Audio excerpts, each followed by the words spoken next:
নমস্কাৰ স্বাগতম জনাইছো মোৰ ইউটিউব চেনেললৈ আজিৰ ভিডিঅ'ৰ বিষয় বস্তু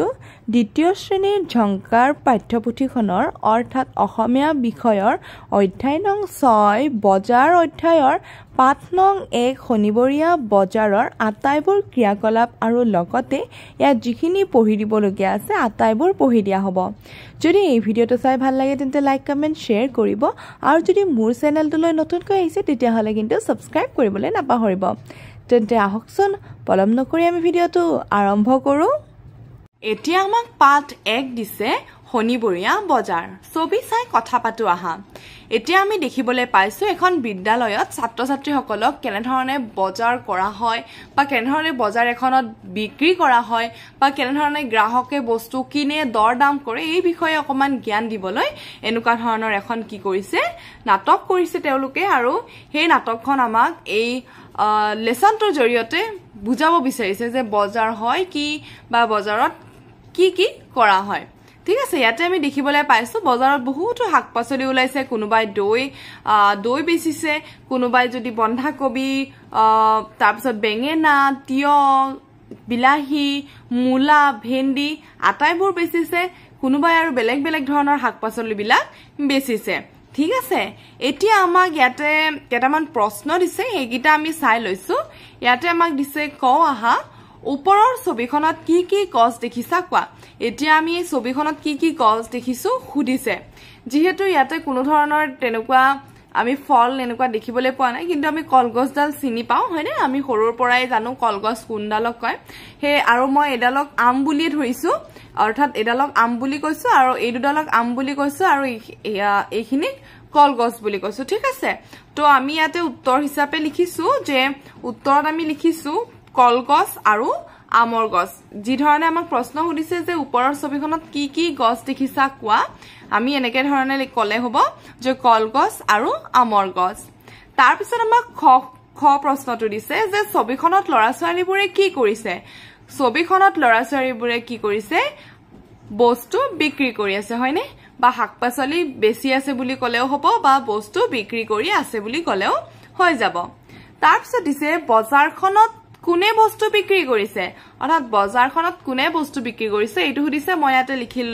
থৈছো যে ছাত্ৰ ছাত্ৰীসকলে অৰ্থাৎ বজাৰখনত ছাত্ৰ ছাত্ৰীসকলে বস্তু বিক্ৰী কৰিছে তাৰ পিছত দিছে বজাৰত কি কি বস্তু ওলাইছে এতিয়া বজাৰত আমি গমে পালো কি কি বস্তু ওলাইছে শাকপাচলি ওলাইছে আৰু দৈ টেকেলি হয়নে তাৰ পিছত আমাক ngটো দিছে যে বজাৰখন ক'ত বহিছে বজাৰখন বিদ্যালয়ত বহিছে ঠিক আছে আৰু যদি আমাক এনেকে খুদিব পাৰে যে বজাৰখনৰ গ্ৰাহকসকল কোন অৰ্থাৎ কোনে কিনিছে সেই ক্ষেত্ৰত আমি কি ক'ব লাগিব যে বিদ্যালয়খনৰ শিক্ষকসকলে বা যিখিনি ওচৰ চুবুৰীয়াৰ ব্যক্তিসকল আছে তেওঁলোকে কিনিছে হ'ব তো এনেকুৱা ধৰণৰ প্ৰশ্ন আমি এই ছবিখনত চাই পিনি উত্তৰ দিব পাৰো এতিয়া আমাক নেক্সট কি দিছে আমি সেইখিনি চাই লৈছো এতিয়া আমাক অকমান পঢ়িবলগীয়াখিনি দিছে আমি পঢ়ি লৈছো দেই পঢ়ু আহা মেৰিহতৰ বিদ্যালয়ত আজি উখল মাখল পৰিবেশ বহুত মানুহে আহি সিহঁতৰ বিদ্যালয়ত ভিৰ কৰিছেহি কাৰণ আজি সিহঁতৰ বিদ্যালয়ৰ চৌহদত শনিবৰীয়া বজাৰ বহিছে বজাৰত বস্তু কিনা বেচাৰ বিষয়ে জানিবলৈ বিদ্যালয় ছাৰবাইদেউৰ সহযোগত লৰা-ছোৱালীবোৰে আজি বজাৰ পাতিছে তেওঁলোকে ঘৰৰ পৰা বিভিন্ন শাকপাচলি ফলমূল তামোল পাণ লৈ আহিছে মেৰিয়ে 10টা নেমু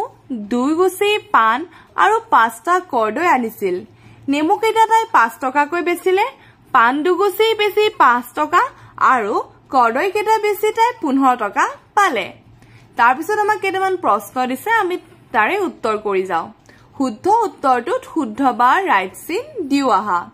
মেৰিয়ে 10টা নেমু আনিছিল অৰ্থাৎ খালি ঠাইটো আমাক পূৰ কৰিব দিছে খালি ঠাইত কি হ'ব নেমু হ'ব কাৰণ মেৰিয়ে কেইটা নেমু আনিছিলে 10টা আৰু এতিয়া আমাক ইয়াতে চিন দিবলৈ দিছে যে কোনটো হ'ব ইয়াৰে নেমুটো হ'ব তাৰ পিছত আমাক দিছে লিখু আহা মেৰিহতৰ বিদ্যালয়ত আজি কি বহিছে মেৰিহতৰ বিদ্যালয়ৰ চৌহদত শনিবৰীয়া বজাৰ বহিছে যি ধৰণে আমাক পঢ়িবলগীয়াখিনি দিছে আমি তাৰ পৰাই উত্তৰটো বাছি পিনি হেনেকে লিখিছো দেই যে কিতাপত অৰ্থাৎ পঢ়িবলগীয়াখিনি আছিলে যে বিদ্যালয়ৰ চৌহদত হয়নে সেই ধৰণে মই উত্তৰটো লিখিছো যে মেৰিহতৰ বিদ্যালয়ৰ চৌহদত শনিবৰীয়া বজাৰ বহিছে তাৰ পিছত আমাক খুদিছে মেৰিয়ে কি বেচিছে মেৰিয়ে নেমু পান আৰু কৰ্দৈ বেচিছে তাৰ পিছত খুদিছে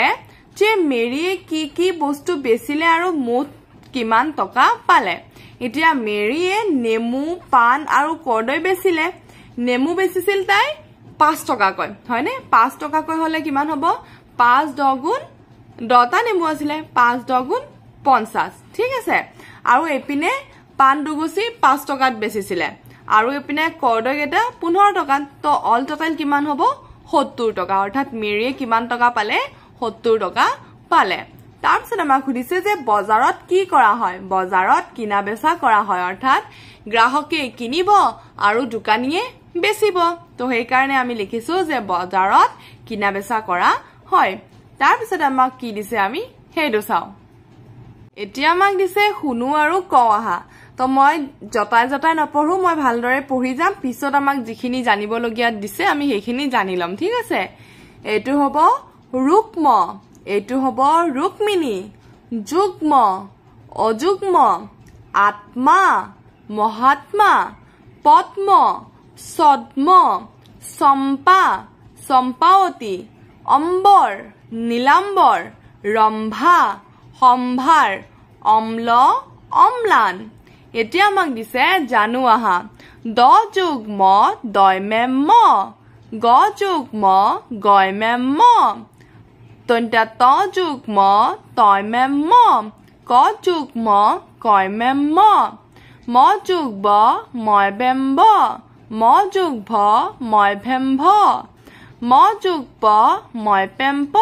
ম যোগ ল ময় লেম ল তাৰ পিছত আমাক এতিয়া দিছে ক আৰু লিখু আহা ঠিক আছে আমাক কবলে দিছে আৰু লিখিবলে দিছে পদ্ম এতিয়া আমাক দয়মেন মই দি লিখিব দিছে যেহেতু আমি ইয়াতে লিখিছো সদ্ম কুকুম্বৰ মই মেম্ব অম্বকা যুগ্ম গয়মেম বাগ্মতা সম্ভাৰ মই ভেম্ভ ৰম্ভা আত্মা তৈতত্ম মহাত্মা সম্পদ মই পেম্প ভূমিকম্প তাৰ পিছত আমাক দিছে পঢ়ু আহা মহাত্মা গান্ধীক বাপুজী বুলিও জনা যায় শংকৰদেৱৰ পিতৃৰ নাম আছিল কুসুম্বৰ ভূঞা তুলসী গুল্ম জাতীয় গছ যুগ্ম মানে জোৰ তাত এই যে আমি যুক্তাক্ষৰবোৰ পঢ়িলো তাৰ পৰাই আমাক কি দিয়া হৈছে কেইটামান বাক্য দিছে আৰু বাক্যকেইটা মই আকৌ এবাৰ পঢ়ি দিছো যাতে সকলোৱে ভালদৰে পঢ়িবলৈ পাৰে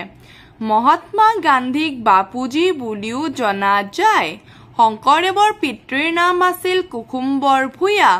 তুলসী গুল্ম জাতীয় গছ যুগ্ম মানে জোৰ আৰু পাঠটো পুতলা কিনিবা কোনে এই পাঠটো অতি সোনকালে দিয়া হ'ব তেন্তে আজিৰ কাৰণে থ্যাংক ইউ ফৰ ওয়াচিং